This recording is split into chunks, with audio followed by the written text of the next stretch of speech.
আসসালামু আলাইকুম, সবাই কেমন আছেন? আজকে আবার আপনাদের সাথে নিয়ে আসলাম একটি নতুন ভিডিও।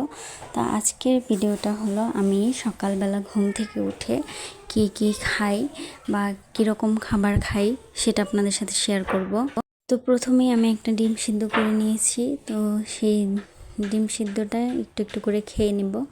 তো তারপর আম্মু পরোটা বানিয়েছিল আর মশলা দিয়ে রং চা বানিয়েছিল, তো সেই চা দিয়ে একটু পরোটা খেয়ে নিলাম। চা দিয়ে পরোটা খেতে কার কার ভালো লাগে অবশ্যই জানাবেন, আর আমার চ্যানেলটিকে সবাই সাবস্ক্রাইব করবেন। আমার ভিডিও আপনাদের কাছে কেমন লাগে অবশ্যই জানাবেন। তারপর আমি 12টার দিকে তোকমার দানা, ইসবগুল, চিয়া সিড এগুলো ভিজিয়ে খাই, এই জন্য ভিজিয়ে নিলাম।